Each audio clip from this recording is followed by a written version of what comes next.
नमस्कार, म सुषमा बराली। तपाईलाई स्वागत छ हाम्रो YouTube च्यानल जननी एकाडेमीमा। नमस्कार, म रवि सेन्चुरी। आजको यस छलफलमा हामीसित हुनुहुन्छ युवा वैज्ञानिक खिम पन्थी। खिम पन्थी सरको बारेमा भन्नुपर्दा खिम पन्थी सर त्रिभुवन विश्वविद्यालयको उपप्राध्यापक रूपमा कार्यरत हुनुहुन्छ भने नेपाल सरकारको युवा परिषदको केन्द्रीय सदस्य हुनुहुन्छ। साथै उहाँ science information and technology national youth conference र युथ साइन्स सब्मिटका कोर्डिनेटर रूपमा कार्य गरिसक्नु भएको छ।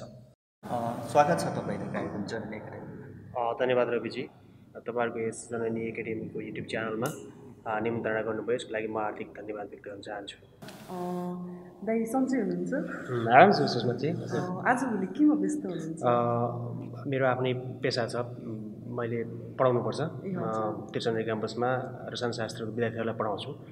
सँगसँगै म केही आफ्ना रिसर्चका कामहरू छन्, त्यसमा केही समय बिताउँछु र बाँकी रहेको समय चाहिँ मैले नेपालमा विज्ञान तथा प्रविधिको विकासमा खास गरी युथ पार्टिसिपेसनलाई कसरी बढाउने र टेक्नोलोजीको विकासमा चाहिँ हामीले सरकारवाला निकायहरूले कसरी प्रेसर क्रिएट गर्ने भनेर एउटा एडभोकेसी काइन्ड अफ कामहरू चाहिँ अभियानहरू गरिरहेका छौँ, त्यसमा व्यस्त छु। र भर्खरै हामीले एउटा विज्ञान सूचना तथा प्रविधि राष्ट्रिय युवा सम्मेलन सम्पन्न गरेका छौँ। त्यो सम्मेलन अत्यन्तै उत्साहपूर्ण रह्यो। यो मानेमा कि हामीले देशभरिका हाम्रा युवा वैज्ञानिकहरूलाई एकै ठाउँ भेला पारेर विज्ञान तथा प्रविधि क्षेत्रका चाहिँ विभिन्न 12वटा विषयमा हामीले छलफल गरेका छौँ र त्यसबाट केही निष्कर्षहरू निकालेका छौँ, जुन कुरा हामी नेपाल सरकारलाई एउटा भोलिको लागि पोलिसी डिफेन्सको लागि बुझाउँदैछौँ। त्यसको एउटा ड्राफ्ट तयार गर्ने एउटा काममा पनि व्यस्त छु। यसरी बितिरहेछ। जस्तो सरको पृष्ठभूमि हेर्दाखेरि विद्यार्थी आन्दोलनबाट आउनु भएको छ, विद्यार्थी राजनीति गर्नुभयो, विद्यार्थी राजनीति गरिरहँदा पनि अहिले फेरि युवा वैज्ञानिक रूपमा कार्यरत हुनुहुन्छ।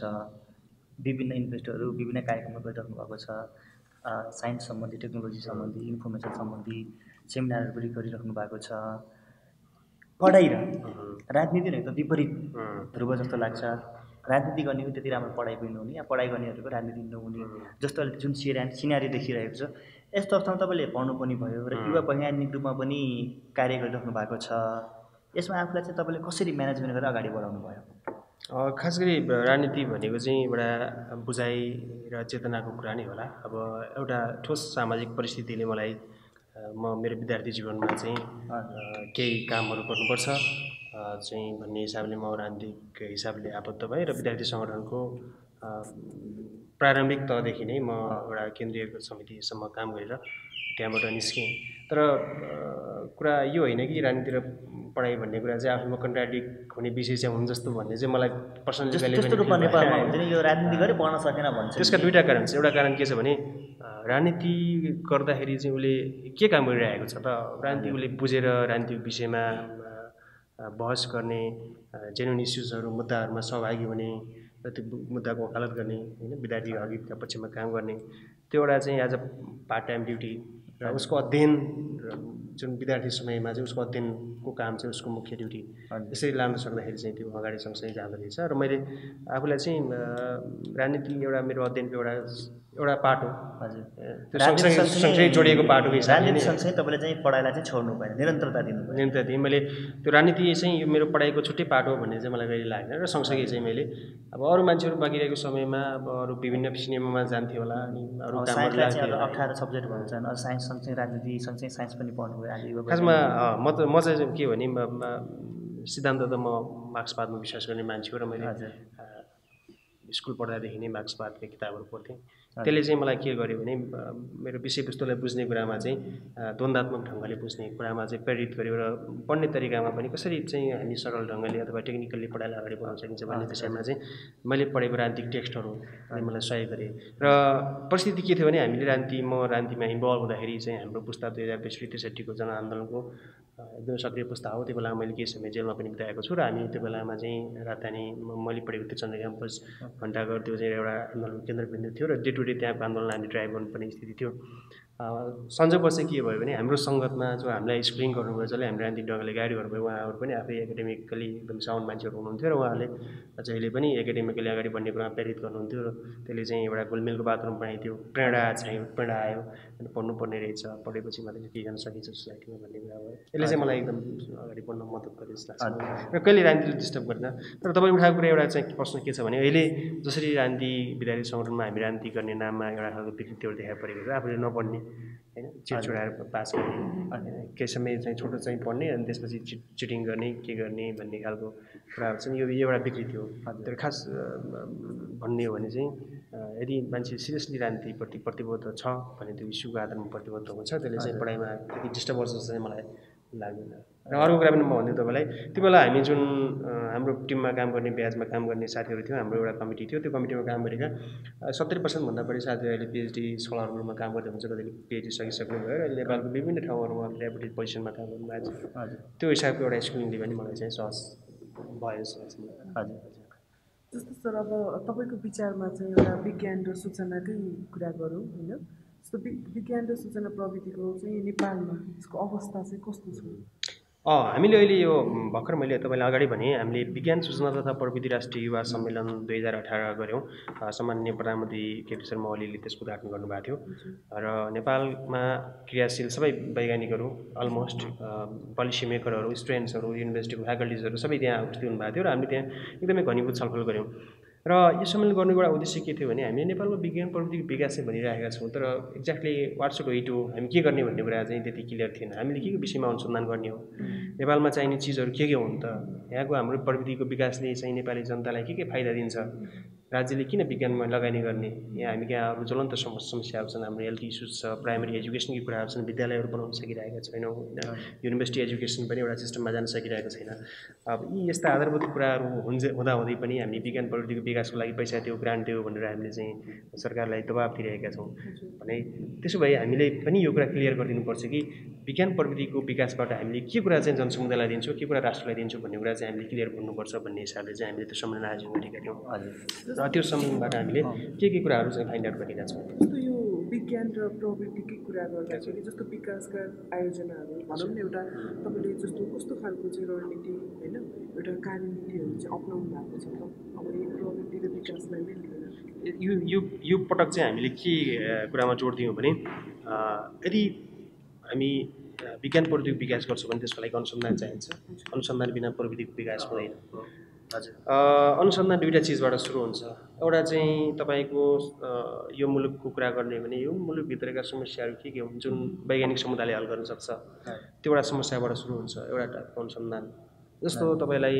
हाम्रो कृषिमा समस्या छ होइन कृषिलाई आधुनिकीकरण गर्ने कुरा छ भने हामीलाई कृषिसँग सम्बन्धित अनुसन्धान चाहियो होइन त्यसको लागि चाहिँ हामीले कस्तो बिजन प्रयोग गर्ने कुन पेस्टिसाइडहरू युज गर्ने कुन सिजनमा कल्टिभेसन गर्ने कुन सिजनमा हार्भेस्ट गर्ने र त्यसको लागि चाहिने उपकरणहरू कसरी प्रयोग गर्ने भन्ने कुरा चाहिँ यो प्रविधिले दिन्छ र अर्को कुरा चाहिँ के छ भने यदि हामीसँग प्रविधि भयो भने हामीले जीवनस्तरलाई सहज बनाउन सक्छौँ मान्छेको कामको इफिसियन्सीलाई बढाइदिन सक्छौँ त्यसले चाहिँ इफिसियन्सी बढ्दाखेरि हाम्रो इन्भेस्टमेन्ट कम हुन्छ र त्यसले हामीलाई फाइदा पुऱ्याउँछ अर्को कुरा हामीसँग भएका चाहिँ प्राकृतिक स्रोत साधनका कुराहरू छन् हामी एकदमै रिच छौँ जस्तो हामीसँग जडीबुटीहरू छ हामीले यत्तिकै चाहिँ त्यति जडीबुटीलाई बेचिरहेका छौँ जुम्लामा गएर हेर्नुभयो भने अथवा कडालीतिर हेर्नुभयो भने हामीसँग निस्किन्छ हर्बल प्रोडक्ट्सहरू छ त्यो प्रोडक्टलाई हामीले यत्तिकै चाहिँ एज अ रमा चाहिँ हामीले बेचिरहेका छौँ त्यसबाट हामीलाई धेरै मूल्य प्राप्त भइरहेको छैन तर यदि हामी त्यहाँ प्रविधि त्यहाँ रिसर्च गरेर त्यसलाई त्यो जडीबुटीलाई कसरी हामीले प्रशोधन गर्ने र त्यसबाट एक्सट्र्याक्ट गरेर सधैँ कुरा भनिरहँदाखेरि जस्तो अहिले हामी समृद्धिको कुरा गरेका छौँ समृद्धि भनेका छौँ यो धेरै राष्ट्रहरूले चाहिँ तपाईँको विज्ञान सूचना प्रविधिहरूलाई प्रयोग गरेर आज समृद्ध राष्ट्रमा पुगिसकेका छन् एउटा विकसित राष्ट्र भइसकेका छन् यस्तो अवस्थामा नेपालले पनि सूचना प्रविधि या विज्ञानलाई उपयोग गर्दै त्यो समृद्धिको मार्गमा पुग्नलाई के गर्नुपर्छ यो एकदमै महत्त्वपूर्ण कुरा हो रविजी जस्तो अहिले विश्वमा विज्ञानको आविष्कार र अनुसन्धानको एउटा ट्रेन्ड छ उनीहरू अहिले पृथ्वीका समस्याहरू भन्दा पनि भूउपग्रह अन्तरिक्षका समस्याहरूमा केन्द्रित छन् भनेको मतलब उनीहरू एउटा स्केल अप गरिसके आफूलाई त्यहाँसम्म पुर्याइसके तर हाम्रो कुरा गऱ्यो भने हामी एकदम प्रिमिटिभ स्टेजमा छौँ हामीलाई अहिले यहाँ सामान्य हाम्रो चाहिँ खानेपानीलाई प्युरिफाई गर्न नसकेर हामीलाई चाहिँ त्यो वाटर बर्न डिजिजहरू कलेरा टाइफाइड झाडा पखालाबाट ग्रस्त हुने अवस्था छ। त्यसको लागि सामान्य हामीलाई सामान्य प्रविधि एउटा राम्रो फिल्ट्रेसन टेक्निक अथवा कुनै उपायहरूबाट हामीले त्यो गर्न सक्थ्यौँ। हामी त्यतिसम्म पनि गर्न सकिरहेका छौँ। हाम्रो यहाँको चाहिँ फर्मुला व्यवस्थापनमा हामीले प्रविधि प्रयोग गर्न सकिरहेका छौँ। यत्र फर्मुला देखिन्छ। हामीसँग भएका नेचुरल रिसोर्सहरू यत्तिकै खेर गइरहेका छन्, त्यसमा हामीले गर्न सकिरहेका छौँ। कृषिमा कुरा गर्नुहुन्छ भने अब म मेरो पहाडकोमा चाहिँ खेतीमा काम गऱ्यो भने चाहिँ वर्षभरि मान्छेले मिहिनेत गर्छ, तर त्यसबाट निस्किने उत्पादनले त्यो परिवारलाई वर्षभरि खानु पुग्दैन। अब यो समस्याहरू कहाँ छ भन्दा यदि हामी त्यसलाई प्रविधि मात्रै बनाइदिएको भए त त्यसबाट चाहिँ प्रोडक्सन डेफिनेटली अगाडि बढ्न सकिन्छ। हामी यो भनिरहेका छौँ कि नेपालबाट हामी ठुल्ठुलो आविष्कारहरू गरौँ, यहाँ हामीले स्पेसको कुरा गरौँ, अन्तरिक्षमा हामीले यान बनाउँ, नेपालको आफ्नै अन्तरिक्ष यान होस् भन्ने कुरा गरिरहेका छौँ। तर यहाँ सामान्य जनजीविकाका कुराहरूमा हामीले प्रविधि हुनुपर्छ। त्यसको लागि विज्ञान चाहिन्छ। यहाँको हाम्रो नेचुरल रिसोर्सलाई व्यवस्थापनको लागि हाम्रो टेक्नोलोजी चाहिन्छ। त्यो टेक्नोलोजी अमेरिकाले गरिदिँदैन, हामीले गर्नुपर्छ। जुम्लामा भएको धानको चाहिँ तपाईँको बिउलाई स्केल अप गर्ने र प्रिजर्भ गर्ने कुरा रिसर्च चाहिँ कसैले गरिदिनुवाला छैन, त्यो हामीले गर्नुपर्छ। हामीसँग भएको मेडिसिनल प्लान्ट्सहरूको प्युरिफिकेसन, आइडेन्टिफिकेसन, एक्सट्र्याक्सनको काम चाहिँ युरोपका पनि ल्याबोरेटरीले गरिदिँदैन, हामीले गर्नुपर्छ होइन। जस्तो हामीसँग भएको इनर्जीहरू छ, सोलर पावर छ, हामीसँग छ सोलर इनर्जीलाई हामीले कसरी कल्टिभेट गरेर त्यसलाई कसरी युटिलाइज गरेर त्यसबाट विद्युतहरू निकाल्ने भन्ने विषयमा उनीहरूलाई धेरै चासो हुँदैन, किन भन्दा उनीहरूको जियोग्राफी र हाम्रो जियोग्राफी फरक छ। त्यस कारणले गर्दा हामीले त्यसमा काम गर्नुपर्छ। यसरी हाम्रो आफ्नै चाहिँ प्रविधिजन्य इस्युजहरू छन्, त्यो इस्युजमा चाहिँ हामीले काम गर्नुपर्छ। हामीसित गर्नुपर्ने धेरै कार्यहरू कामहरू अवसर पनि छन्, तर नेपालमा यो विज्ञान सूचना प्रविधिको विकास नहुनुको कारण हुन नसक्नुको त्यो कारणहरू तपाईँलाई के लाग्छ?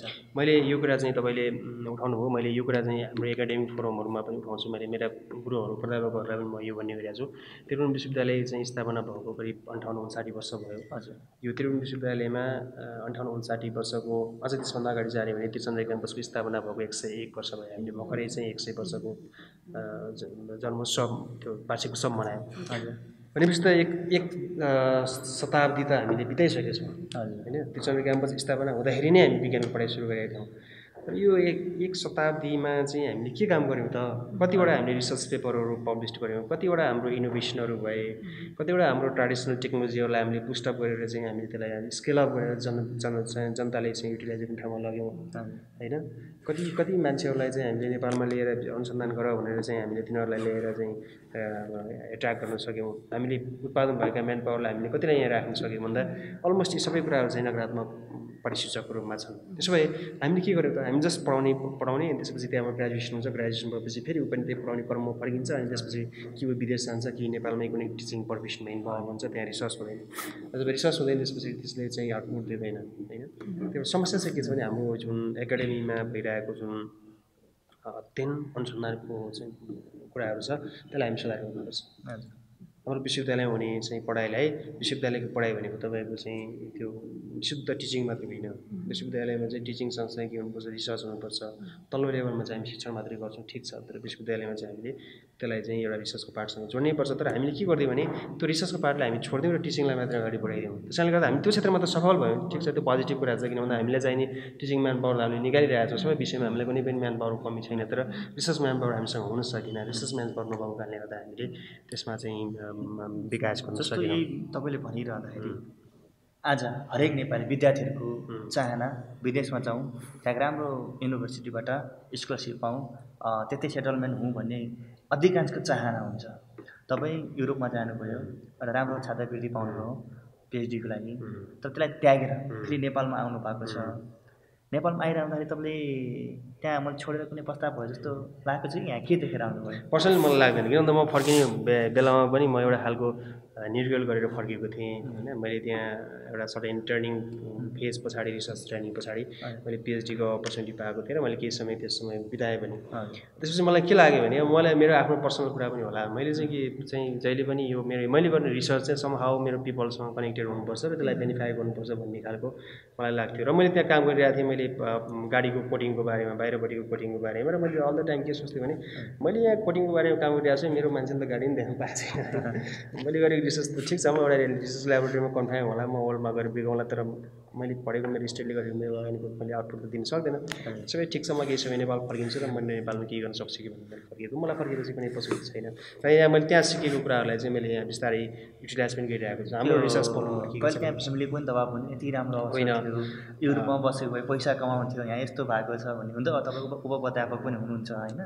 तर पनि एउटा जुन एउटा त्यो नहुँदै म फर्केको म फर्किने बेला मसँग केही पनि थिएन इभन पैसा पनि थिएन तर मेन्टली म चाहिँ के कुरामा प्रिपेयर थिएँ भने होइन म जान्छु त्यो चाहिँ मलाई फेरि जानु दिएको तपाईँले भन्नुभयो नि त्यो जुन कन्फिडेन्स थियो नि मलाई पोलिटिक्स दिएको हो होइन अनि जुन दायित्व मैले राष्ट्रपति बोध गर्नुपर्छ भन्ने कुरा पनि मलाई त्यो पोलिटिक्सले सिकाएको कुरा हो म फर्केर यहाँ आएर केही पाउँछु अथवा केही गर्छु भन्ने थिएन तर मैले जे सक्छु म त्यही गर्छु किन भन्दा मैले जानेको कुरा मैले सेयर गर्न सक्थेँ टिचिङमा जान सक्थेँ अहिले जानेको कुरालाई रिसर्चमा लान सक्थेँ तर समस्या के थियो भने मैले रिसर्च गर्छु भन्दाखेरि पनि मलाई कसैले पत्ताउने स्थिति चाहिँ थिएन कसैले फन्डिङ गर्ने स्थिति चाहिँ थिएन आधारभूत ढङ्गले भात खानलाई बिहान बेलुका गाह्रो पर्ने स्थितिमा कसले कसरी रिसर्च गर्ने भन्ने कुराले म केही समय चाहिँ म एकदमै आफै अलमलमा चाहिँ पढिरहेको थिएँ तर मलाई चाहिँ सकिन्छ यहाँ भन्ने हिसाबले नै म कन्फिडेन्स फुल लेभलले बसेको भनेपछि तपाईँमा जुन एउटा ब्याकग्राउन्ड जुन एउटा ब्याकग्राउन्ड क्वालिटी थियो शिक्षाले आर्जन गरेको कन्फिडेन्ट भनेपछि अहिलेको हरेक राजनीतिकर्मी या विद्यार्थीले चाहिँ एक चरण चाहिँ पढ्नै पर्छ अनुसन्धान गर्नका लागि जे गर्नको लागि पनि मजाले बसेर पढ्नै पर्छ यस बारेमा के भन्नुहुन्छ मैले खास गरी मैले चाहिँ के भन्छु भने म आफैलाई पनि अहिले कहिले काहीँ फिल हुन्छ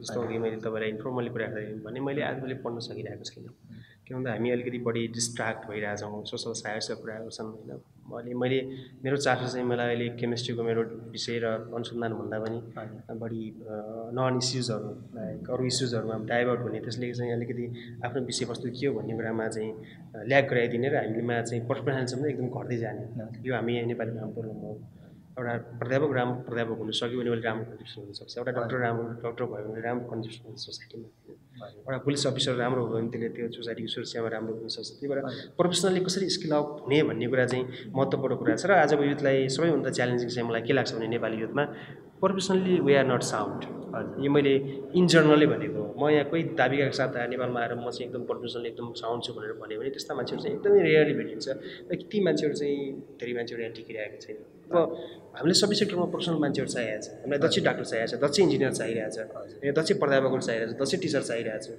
होइन दक्ष सुरक्षाकर्मी चाहिरहेको छ हामीलाई चाहिँ ब्युरोक्राट्समा राम्रो यङ केटाहरू चाहिँ एकदमै हाई प्रोफेसनल केटाहरू चाहिरहेको छ इफिसियन्ट केटाहरू चाहिरहेको छ होइन तर त्यो कहाँबाट ल्याउनु त भन्दा एजुकेसनबाट ल्याउने हो त्यही भएर विशेष गरी युनिभर्सिटीमा अहिले इनरोल भइरहेका पढिरहेका युथहरूलाई मेरो अनुरोध के छ भने यो एकदमै इम्पोर्टेन्ट टाइम होला एउटा यस्तो महत्त्वपूर्ण टाइम हो कि त्यो टाइम कहिले ब्याक पनि हुन सक्दैन होइन त्यति समय बिताएर युनिभर्सिटीमा काम गरिरहेको हुन्छ उनीहरूलाई घरकोले फन्डिङ गरिरहेको छ भने उनीहरूले पैसा दिइरहेको छ सपोर्ट गरिरहेको छ स्टेटको एउटा लगानी छ मान्छेको एउटा समाजले उसलाई हेरिरहेको छ के गरिरहेको छ भन्ने कुरा त्यो समयलाई सदुपयोग गर्नुहोस् राम्रोसँग पढ्नुहोस् विषयवस्तु ज्ञान इन्डेप्थ नलेज ल्याओस् सकेसम्म किताबहरू पढ्ने बानी विकास होस् सँगसँगै उसले चाहिँ आफ्नो एउटा डिरेक्सन के हो त way of life way out होस् भोलि म प्रोफेसनली कहाँ जाने भन्ने कुरामा उनीहरूले आफूलाई उपाओस् भन्ने कुरामा चाहिँ चढाएको होस् भन्ने कुरा चाहिँ मलाई लाग्छ नेपालमा रहेको जुन शिक्षा प्रणाली छ त्यसको शिक्षा प्रणाली हेर्दाखेरि चाहिँ बेरोजगारी पैदा गर्ने भनेको एनी आउँ नम्बर ल्याउँ अथवा कसरी हुन्छ हाउ टु पास भन्ने खालको हाम्रो शिक्षा प्रणाली रहेको छ जुन चाहिँ सदैवदेखि त्यही चलिआएको छ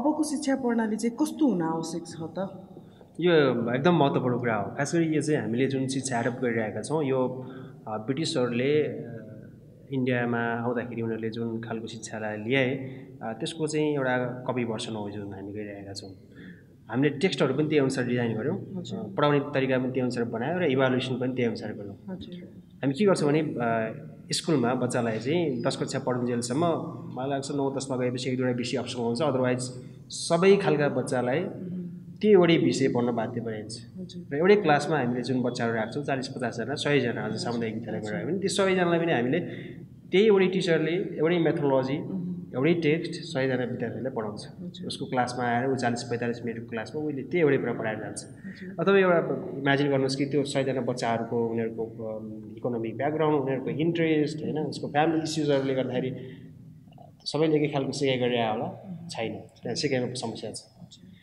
र यदि कुनै बच्चालाई उसलाई म्याथमेटिक्स पढ्न मन छैन भने उसले घरमा गएर म्याथमेटिक्स पढ्दैन क्लासमा compel to sit in the class बस्छ त्यसपछि जान्छ अनि छोडिदिन्छ छोडिदिएपछि के हुन्छ भन्दा उसलाई म्याथमेटिक्स गर्न छोड्छ र ऊ फेल हुन्छ फेल भइसकेपछि उसलाई मोटिभेसन ल्याएको हुँदै जान्छ, बिस्तारै पढाइमा मोटिभेसन ल्याक गर्दै जान्छ, उसले पढाइको गतिलाई छोड्दै जान्छ। एउटा इक्जाम्पल हो। तर अब शिक्षामा के भइदियो भने त्यो म्याथमेटिक्स चाहिँ बोर लाग्ने मान्छेलाई कुनै म्युजिक, आर्ट्स, हिस्टोरी, कल्चर अथवा कुनै विज्ञानहरू भनौँ न, कुनै विषय त उसको लागि छ नि त। उसलाई एउटा कला उसको एउटा इन्ट्रेस्टको विषय त हुनसक्छ। हामी त्यस्तो विषयमा खोजी गरेनौँ।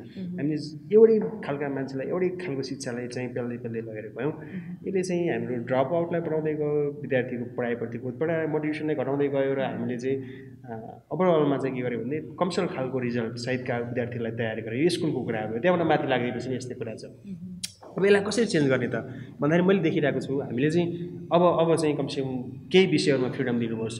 जस्तो कुनै विद्यार्थीलाई विज्ञान विषय बोर लाग्छ, मैले म्युजिक पढ्नु पाउनुपर्छ उसको रुचि अनुसार, त्यो चाहिँ हामीले आधारभूत विद्यालयबाटै व्यवस्था गर्नुपर्छ। र इभ्यालुएसन सिस्टम चाहिँ हामी 3 घन्टामा विद्यार्थीलाई एउटै खालको क्वेसन दिएर हामी इभ्यालुएट गर्छौँ। 1 वर्ष पढाएको कुरालाई एउटा एक्जामबाट इभ्यालुएट गर्छौँ। त्यो इभ्यालुएसन सिस्टमलाई हामी छोडिदिनुपर्छ। मैले भन्ने गरिरहेको छु, आइन्स्टाइनको जीवनी हामीले टेक्स्टमा राख्यो भने आइन्स्टाइनको जीवनीबाट हामीले क्वेसन कस्तो सोध्छौँ भने आइन्स्टाइनले के गरेको थियो, उसको बाल्यकालमा के गरेको थियो, त्यहाँबाट युनिभर्सिटीमा गयो, युनिभर्सिटीपछि के गरेर छोडेर आयो होइन, के इनोभेसन गर्यो भन्ने कुरा हामीले क्वेसनमा सोध्छौँ। त्यो त त्यसको सट्टामा चाहिँ तिमी आइन्स्टाइनको जीवनबाट के कुरा सिक्यो र के कुरा प्रेरित गर्यो भन्ने खालका क्वेसनहरू भइदियो भने कुनै विद्यार्थीलाई त्यही आइन्स्टाइनको जीवनीसँग सम्बन्धित क्वेसनको हल गर्नुपर्ने छ भने त्यो त्यही कपी लगेर त्यही बुक लगेर इक्जाम हलमा जान सक्छ। भनेको मतलब हाम्रो इभ्यालुएसन सिस्टम चाहिँ उसले के सिक्यो भन्ने कुरा लिनुपर्छ, उसले के घोक्यो अथवा के सम्झ्यो भन्ने कुराको इभ्यालुएसन गर्ने सिस्टम हुनु हुँदैन। यसमा चेन्ज गर्नु जरुरी छ। त्यही भएर उसको सिकाइलाई माप्ने खालको चाहिँ इक्जाम सिस्टम चाहिन्छ।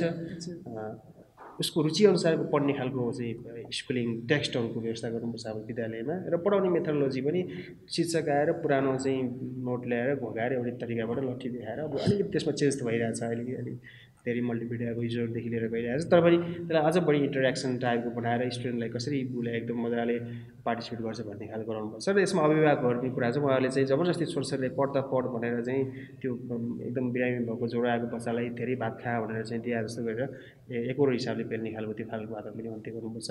हामीले होमवर्कको नाममा केटाकेटीलाई धेरै खालका भारहरू बोकाइरहेको छौँ, त्यसलाई पनि हामीले गर्नुपर्छ। र त्यो होमवर्कको सट्टा चाहिँ उनीहरूलाई रेगुलर एसाइनमेन्ट टाइपको जुन इन्ट्रेस्ट छ उसको इन्ट्रेस्टको विषयमा उनीहरूलाई प्रोजेक्टहरू दिने र सिकाइको लागि डिफ्रेन्ट मोडलहरू प्रयोग गर्नुपर्छ। यो चाहिँ तपाईँको हाई स्कुलको कुरा भयो। र युनिभर्सिटीमा पनि समस्या छ। जस्तो युनिभर्सिटीमा मैले साइन्सलाई कहाँनिर जोड्दैछु भने हाम्रो विश्वविद्यालयमा चाहिँ मैले चाहिँ 18-19 शताब्दीका चाहिँ थ्योरी प्रिन्सिपल्सहरू पढ्नुपर्छ। त्यसको एप्लिकेसनहरू मैले कहीँ पनि देख्दैन। त्यसमा चाहिँ हामीले रिसेन्ट चेन्जेसहरू के भइरहेको छ, रिसर्चको रिसेन्ट ट्रेन्ड्सहरू कता छ, त्यसमा चाहिँ कहाँ कुरा सुधार्नुपर्छ भन्ने छ, त्यो कुरालाई जोड दिनुपर्छ। र सँगसँगै विश्वविद्यालयमा पढ्ने विद्यार्थीले ब्याचलरको स्टुडेन्टबाट सुरु गरेर कमसेकम उसले प्रोजेक्टहरू गर्नुपर्छ। त्यो चाहिँ प्रब्लम ओरिएन्टेड हुनुपर्छ। साइन्ससँग सम्बन्धित उसको लोकालिटीमा भएका कुनै पनि समस्यालाई उसले समाधान गर्ने खालका प्रोजेक्टहरू एसाइन गरेर हामीले स्टुडेन्टलाई पठाउने र उनीहरूले त्यो सोल्युसन लिएर आउने खालको पद्धति विकास गर्दै गयो भने हाम्रो विद्यार्थीहरू रिसर्चमा एकदमै चाहिँ तपाईँको फ्यामिलियर हुन्छ, सिक्दै जाँदा उसले ग्रेड अपग्रेड गर्दै जान्छ। र पछि युनिभर्सिटीबाट जब मास्टर्स पास गरेर निस्किन्छ त्यसपछि ऊ टिचिङमा मात्रै होइन कि रिसर्चमा पनि काबिल भएर निस्किन्छ। उसले नेपालभित्रै पनि अनुसन्धान गर्न सक्छ, बाहिर गएर पनि राम्रो कन्ट्रिब्युसन गर्न सक्छ। यो चाहिँ हाम्रो एकाडेमिक पार्ट छ, सुधारको कुरा भयो। र गभर्मेन्ट लेभलबाट चाहिँ त्यसको लागि चाहिने रिसोर्सेसहरूको व्यवस्थापन गर्नुपर्छ। हामी कार्यक्रमको अन्तिमतिर आइसक्यौँ। अन्तिममा मलाई सोध्न मन लागेको कुरा यो साइन्स, टेक्नोलोजी र इन्फर्मेसनका माध्यमबाट युवा विद्यार्थीले राष्ट्रलाई कसरी योगदान गर्न सक्छन्? कुनै पनि मुलुक जुन बनिरहेका छन्, हामीले वर्ल्डको चाहिँ डेभलपमेन्टको हिस्ट्रीलाई हेऱ्यो भने टेक्नोलोजीको विकास बिना त्यो बनिएको छैन। यो त सबैले भनिरहेको कुरा छ, नेताहरूले पनि यो कुरा भन्छन् होइन, प्रधानमन्त्रीले पनि यो कुरा भन्छन्। तर नेपालमा चाहिँ खास के गरेर चाहिँ यो कुरालाई विकास हुन्छ भन्ने कुराको चाहिँ प्रोटोटाइप एउटा ब्लु प्रिन्ट चाहिँ हामीसँग छैन। जस्तो साइन्स टेक्नोलोजीमा युवालाई त लगाउने नै हो। मैले अघि भने शिक्षामा हामीले क्वालिटी बढाउँदै जाने, हाम्रो म्यान पावरलाई चाहिँ रिसर्चसँग फ्यामिलियर गराउँदै जाने र उसले चाहिँ हाम्रो इस्युजहरूमा काम गर्न सक्ने बनाउँदै गयो भने र के इस्युजमा गर्ने त, जस्तो एग्रिकल्चर, इनर्जी, साइन्स, टुरिज्म यस्तो सेक्टरमा चाहिँ हामीले इन्भल्भ गरायो भने त्यसबाट चाहिँ एउटा प्रतिफल निस्किन्छ र उनीहरूले सोसाइटीलाई कन्ट्रिब्युसन गर्न सक्छन् जस्तो मलाई लाग्छ। पछि राष्ट्रले चाहिँ अब कस्तो नीतिहरू लिएर युवाहरूलाई चाहिँ त्यसमा इङ्गेज गर्नलाई युवाहरूलाई पहिलो कुरा त उसलाई राम्रो शिक्षा दिनु पऱ्यो। भनेको मतलब युनिभर्सिटीमा उसको पहुँचलाई ग्यारेन्टी गरिदिनु पऱ्यो, स्कुलभन्दा माथिबाट पनि होइन। त्यसपछि उसलाई स्किल सहितको एजुकेसन भइसकेपछि उसको ग्रेजुएसन भएर निस्किन्छ, उसलाई कामसँग जोड दिनु पऱ्यो। तिमी अनुसन्धान गर्ने हो अथवा पढाउने हो अथवा के गर्छौ, तिमी सरकारी सेवामा जाने हो, कहाँ जाने हो, उसको लागि बाटो खुला गरिदिनु पऱ्यो। र जागिरमुखी भन्दाखेरि पनि उसले एन्टरप्रेनरसिप टाइपको पनि उद्यम सिक्ने टाइपको चाहिँ हामीले स्कुलिङहरू प्रोभाइड गरेर उसलाई चाहिँ काम पनि गर्दै सँगसँगै चाहिँ उसले आफूले उद्यम पनि गर्दै र अनुसन्धानमा उसले समय पनि दिँदै त्यो युवाहरूको आफ्नो पोटेन्सियललाई एक्सप्लोर गर्ने खालको पोलिसी राज्यले ल्याइदिनुपर्छ। त्यसको लागि चाहिँ नि जस्तो तपाईँ म ग्रेजुएसन भइसके पछाडि कुनै युवा आयो म अलिकति उद्यम गर्छु ल, जस्तो म साइन्स पढायो तर म साइन्स बेस्ड एन्टरप्रेनरसिप गर्छु भन्यो भने आफ्टर ग्रेजुएसन इमिडिएटली उसँग पैसा आउँदैन, पढ्दा पढ्दा पैसा सकिरहेको हुन्छ। राज्यको काम चाहिँ त्यति बेला आउँछ। उसले चाहिँ के गर्नु पऱ्यो भने तिमी गर्छौ भने तिम्रो जुन एउटा सोच छ, जुन स्टार्टअप छ त्यसलाई चाहिँ हामी सहयोग गर्छौँ। उसले ब्याङ्कसँग एसोसिएट गरिदिनु पऱ्यो, सफ्ट लोनको व्यवस्था उसले गरिदिनु पऱ्यो। त्यस पछाडि उसले उत्पादन गर्ने चिजहरूको बजारसम्म लाने ग्यारेन्टी गरिदिनु पऱ्यो, राज्यले गरिदिनु पऱ्यो। यो कुरा चाहिँ राज्यको आउँछ, यसमा चाहिँ राज्य जिम्मेवार हुनुपर्छ। यो चाहिँ अहिलेको एकदम टड्काको आवश्यकता पनि धेरै विषयमा हामीले छलफल गर्ने रहर थियो, तर समयको हाम्रो पाबन्दी छ। आगामी दिनमा पनि हामी तपाईँहरूसित विभिन्न विषयमा हामी छलफल गर्ने नै छौँ। तपाईँको महत्त्वपूर्ण समय हाम्रो जननी एकाडेमीलाई दिनुभयो, त्यसको लागि तपाईँलाई धन्यवाद दिन चाहन्छु। रविजी धन्यवाद। तपाईँले जुन अभियान सुरु गर्दै हुनुहुन्छ, गरिराख्नु भएको छ, यो एकदमै आवश्यक छ र यो महत्त्वपूर्ण विषय तपाईँले उठाइराख्नु भएको छ। यो हामीका अहिले जुन एकाडेमिक डिस्कोर्सहरू बौद्धिक खालका बहसहरू भइरहेका छन्, चिन्तन मनन गर्ने संस्कृतिको अभाव छ। यसमा जुन तपाईँले पाइला सुरु गर्नुभएको छ, यसको लागि म तपाईँलाई शुभकामना दिन चाहन्छु। सुषमाजी तपाईँलाई पनि तपाईँले जुन अभियान गर्ने आउँछ त्यसलाई कन्टिन्युटी दिनुहुनेछ र हाम्रो अब अहिलेको नयाँ युवा पुस्तालाई चाहिँ यस्ता खालका रचनात्मक काममा अध्ययनका कुरा छन्, उनीहरूका सृजनात्मक कुरा छन्, उनीहरूका चाहिँ एकाडेमिक एक्सन्सका कुरा छन्, यसमा चाहिँ प्रेरित गर्ने खालको होस् कार्यक्रमहरू यसरी आउँ भन्ने कुरा राख्दै म तपाईँहरूलाई धन्यवाद दिन चाहन्छु।